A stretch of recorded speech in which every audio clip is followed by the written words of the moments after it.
चलिए समझेंगे इसको कैसे करना है। एक झील के किनारे स्थित एक 60 मीटर ऊंचे टॉवर से शीर्ष के एक बादल का उन्नयन कोण के शीर्ष से बादल का उन्नयन कोण 30 है। टावर के शीर्ष से झील में बादल की छाया का अवनमन कोण 60 है। बादल की ऊंचाई ज्ञात कीजिए। देखिए ये हो गई आपकी झील, ठीक है, और यहां पर एक टॉवर है। यहां पर क्या है? एक टॉवर है। आप इस टॉवर से खड़े होके देख रहे हो और आप देख रहे हो एक बादल, ठीक है, आप एक बादल को देख रहे हो कुछ इस प्रकार से। तो जब आपने इस बादल को देखा तो आपके कितने डिग्री का कोण बनेगा? डायग्राम समझना ना, डायग्राम का खेल है बस यहां पे पूरा। तो आप जब इस बादल को देख रहे हो तो यहां पे बन रहा है 30 डिग्री का कोण, ठीक है। टॉवर के शीर्ष से झील में बादल की छाया, हमेशा याद रखना जब भी ऐसे शेडो वाले क्वेश्चन आए, ये जो बादल यहां से जितनी ऊंचाई पर होगा, ठीक है, बादल यहां से जितनी ऊंचाई पर होगा उतनी ही छाया इसकी नीचे बनेगी। इसकी छाया ये यहां बन रही है, ये इसकी शेडो है, इसकी ये छाया है जो झील के अंदर बन रही है। यहां पूरा पानी है ना, ये पूरा आपका पानी हो गया। आ रही बात समझ में? बहुत शानदार क्वेश्चन है ये हो गया। तो जितना बादल ऊपर होगा उतनी ही छाया उसकी नीचे बनेगी, इस बात को आप ध्यान रखेंगे। और जब आप टावर के शीर्ष से इसको देख रहे हो, मतलब आप यहीं से खड़े होके जब इसकी छाया को देख रहे हो तो आप 60 डिग्री का कोण बना रहे हो, है ना। तो यहां 60 हम ले सकते हैं, यहां 60 ले सकते हैं, या इधर भी ले सकते हैं। तो इसको मैं मिला देता हूं, इसको इधर ले लेते हैं और इसको आगे बढ़ा देते हैं, ठीक है। तो यहां पर कितने डिग्री का कोण बन रहा है? 60 डिग्री का। ये आपका एग्जैक्ट क्वेश्चन है।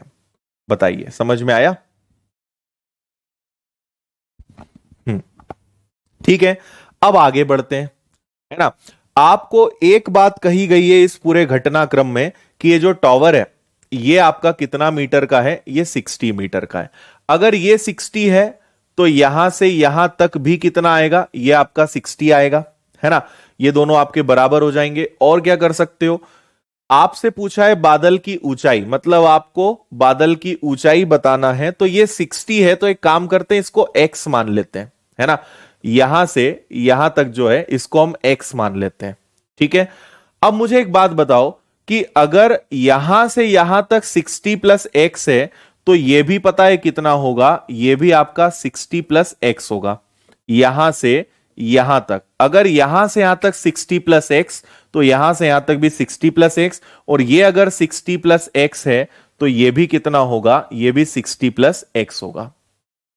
अच्छा, अब आप एक बहुत ही इंपॉर्टेंट बात यहां पर देखें कि ये भुजा और ये दोनों भुजा बराबर है और ये दोनों कॉमन निकल सकती है ना। हम इस सब का नाम दे देते हैं ताकि और याद रखने में आसानी आ जाए आपको।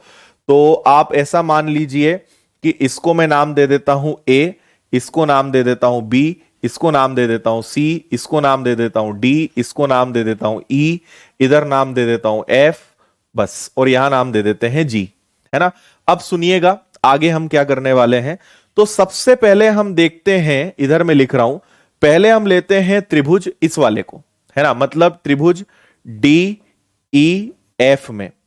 त्रिभुज डी ई एफ में अगर आप देखें 30 के सामने x है तो इस 60 के सामने क्या होगा? सोचो, 30 के सामने x है तो यहां पर जो कोण बन रहा है वो 60 बन रहा है। इसके सामने क्या होगा? 30 के सामने x तो 60 के सामने क्या?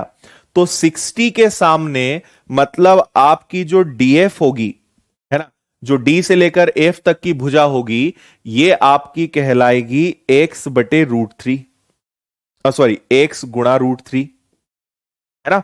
अगर 30 के सामने x तो 60 के सामने √3, बात खत्म। अब इस वाले त्रिभुज में आ जाते हैं। कौन सा त्रिभुज? त्रिभुज ए बी, त्रिभुज ए बी एफ में। यहां पर मुझे बताइए कि अगर ये x√3 है तो ये भी x√3 होगी, मतलब इसके बराबर होगी। लेकिन इस वाली भुजा में आपको पता है 60 के सामने 60, 60 के सामने ये पूरा है ना, 60 डिग्री के सामने लिख देता हूं मैं, 60 डिग्री के सामने क्या है, 60 plus 60 plus x 120 plus x है। तो इस 30 के सामने क्या होगा, यहां पे कौन सा कोण बनेगा, यहां बनेगा आपका 30 डिग्री। इस 30 के सामने क्या होगा, ये आपको पता लगाना है। तो 60 के सामने अगर ये है तो 30 के सामने क्या, मतलब ये √3 के बराबर है।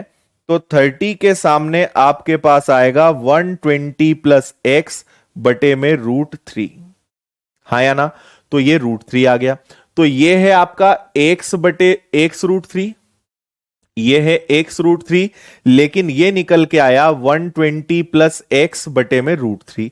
अब ये दोनों देखो, ये दोनों बराबर हैं, तो हम बोल सकते हैं कि 120 प्लस एक्स अपॉन में √3 बराबर है x √3 के, हाँ या ना।